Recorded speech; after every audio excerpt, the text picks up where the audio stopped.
പ്രതിപക്ഷം പറയുന്നത് നിങ്ങൾ SDPIയുടെയും വെൽഫെയർ പാർട്ടിയും ഇതിലൂടെയാണ് ജയിച്ചതെന്നാണ് ആവർത്തിച്ചുകൊണ്ടിരിക്കുന്നത്. എന്താണ് അതിന്റെ ഒരു പ്രതികരണം? എന്താണ് അതിനുള്ള മറുപടി 2026 ജനം തരട്ടെ. ഞാൻ ചോദിച്ചോട്ടെ. അവരുടെ 10,000-ലേറെ വോട്ടുകൾ രാഹുലിനെ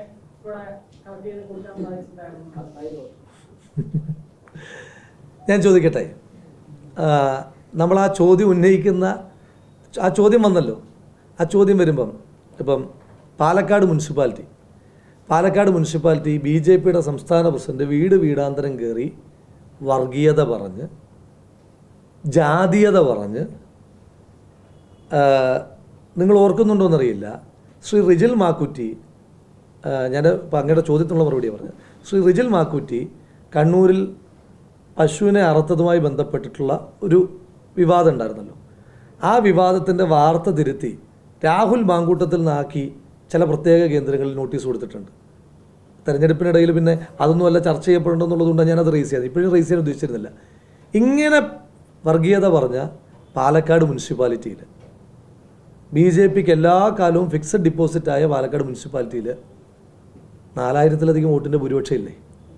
അപ്പോൾ അത് നിങ്ങൾ പറയുന്നതുമായി ബന്ധപ്പെട്ട് നോക്കുമ്പോൾ അത് ബാലൻസ്ഡായി പോകും. BJPയുടെ സ്ഥാനാർത്ഥി മുനമ്പത്ത് പോയില്ലേ? മുനമ്പത്തെ ഇഷ്യൂ എന്താണ്? മുനമ്പത്ത് ഒരു മനുഷ്യൻ പോലും കുടിയൊഴിപ്പിക്കപ്പെടില്ല എന്ന കൃത്യമായ ഉറപ്പും ധാരണയുമുള്ള വിഷയമാണ്. ഒരു മനുഷ്യൻ പോലും അവിടെ കുടിയൊഴിപ്പിക്കാൻ പാടില്ല എന്ന നിലപാടിൽ ആർക്കെങ്കിലും വ്യത്യസ്തതയുണ്ടെന്ന് ഞാൻ വിചാരിക്കുന്നില്ല. ആ മുനമ്പം വിഷയത്തെ ആളുകളുടെ കൺസേൺ വർദ്ധിക്കട്ടെ എന്ന നിലപാടെടുക്കുന്ന ആരൊക്കെയാണ്? RSSും സ്റ്റേറ്റ് ഗവൺമെൻറ്റുമാണ്. അതുകൊണ്ടാണല്ലോ വിളിച്ച ലേസൺ മീറ്റിംഗ് പോലും ഡേറ്റ് മാറ്റുന്ന സാഹചര്യം, തെരഞ്ഞെടുപ്പിന് മുൻപ് വേണ്ട എന്ന സർക്കാർ നിലപാടുണ്ടാകുന്നത്. അത് ചർച്ച ചെയ്താൽ ഇവിടെ റിഫ്ലക്ഷൻ ഉണ്ടാകേണ്ടുന്ന ചക്കാന്തര അടക്കമുള്ള സ്ഥലങ്ങൾ അവിടെ ആർക്കാ ഭൂരിപക്ഷം? ഇനി പച്ചയ്ക്ക് വർഗീയമായി ധ്രുവീകരണത്തിന് ശ്രമിച്ച പത്രപരസ്യം ഉണ്ടല്ലോ, ആ പത്രപരസ്യം റിഫ്ലക്റ്റ് ചെയ്യപ്പെടേണ്ട പ്രായരിയിൽ ആർക്കാ ഭൂരിപക്ഷം?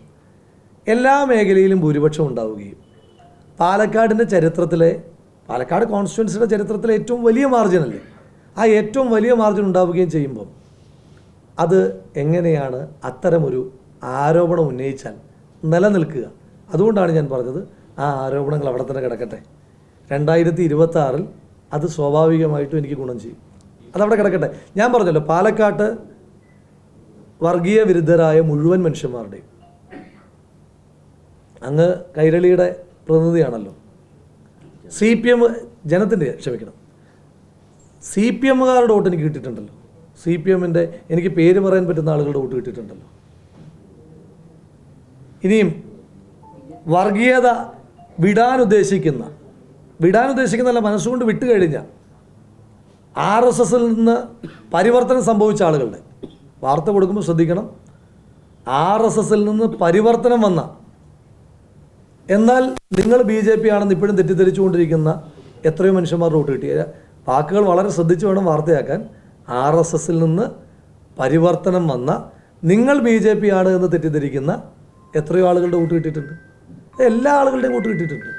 പാലക്കാടിൻ്റെ മതേതര മനസ്സിൻ്റെ വോട്ട് കിട്ടാതെ, ഞാൻ ചോദിച്ചോട്ടെ, UDFൻ്റെ മാത്രം വോട്ട് കൊണ്ട് 18,840 വോട്ടിൻ്റെ ഭൂരിപക്ഷം പാലക്കാട് സാധ്യമാണോ? സാധ്യമല്ല. അത് എല്ലാവരുടെയും വോട്ടുണ്ട്. മതേതരമായി ചിന്തിക്കുന്ന മുഴുവൻ മനുഷ്യന്മാരുടെ വോട്ടുണ്ട്. എല്ലാ അക്രോസ് പൊളിറ്റിക്കൽ ഓർഗനൈസേഷൻസ് വോട്ടുണ്ട്. വിജയം വരുന്നത് ഔദ്യോഗികം പ്രഖ്യാപിക്കുന്നതിന് മുമ്പ് തന്നെ ആദ്യം പ്രകടനം നടത്തിയത് SDPI. ഈ RSSനെ എതിർക്കുന്നതോടൊപ്പം തന്നെ ഈ മറുഭാഗത്തുള്ള വർഗീയ പാർട്ടികളെ വർഗീയതയ്ക്കകത്ത് ഭൂരിപക്ഷമെന്നോ ന്യൂനപക്ഷമൊന്നുമില്ല. വർഗീയത ഒന്നേ ഉള്ളൂ, ഒറ്റ വർഗീയതയേ ഉള്ളൂ. നമ്മളെന്തിനാ അതിനെ കള്ളിതിരിക്കുന്നത്? വർഗീയത എന്ന് പറഞ്ഞാൽ എന്താ? ഇതര മതവിദ്വേഷം പടർത്തുന്ന എന്തും വർഗീയതയാണ്. അതിലെ ന്യൂനപക്ഷം എന്നും ഭൂരിപക്ഷം എന്ന് പറയാൻ പറ്റുന്ന എങ്ങനെയാണ്? ഭൂരിപക്ഷം എന്ന് പറയുന്നത് മതേതരമാണ്. ഭൂരിപക്ഷം മതേതരവാദികളുടേതാണ്. വർഗീയവാദികളുടേത് ന്യൂനപക്ഷമാണ്. ന്യൂനപക്ഷം വർഗീയത എന്നല്ല ഞാൻ പറഞ്ഞത് കേട്ടോ. വർഗീയവാദികളുടെ എണ്ണം കുറവാണ്. ഭൂരിപക്ഷവും ഈ രാജ്യത്തെ ഭൂരിപക്ഷം ആരാണ്? ഈ രാജ്യത്തെ ഭൂരിപക്ഷവും മതേതരവാദികളാണ്. ചെറിയ നമ്പറാണ് ഈ വർഗീയമായി ചിന്തിക്കുന്ന ആളുകൾ. അതെല്ലാം എതിർക്കപ്പെടേണ്ടതാണ്. പിന്നെ അങ്ങ് ചോദിച്ച പ്രകടനം,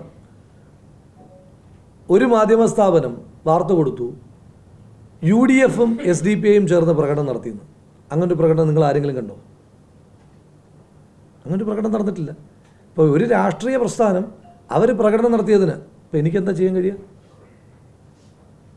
ഇനി അത് നിരോധിക്കപ്പെട്ട സംഘടനയാണോ?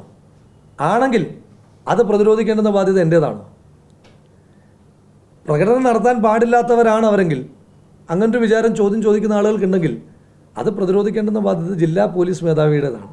എന്നെ ജനം തിരഞ്ഞെടുത്തത് ജില്ലാ പോലീസ് മേധാവിയായിട്ടല്ല, പാലക്കാടിൻ്റെ ജനപ്രതിനിധിയായിട്ടാണ്. അതെൻ്റെ ഉത്തരവാദിത്തമല്ല.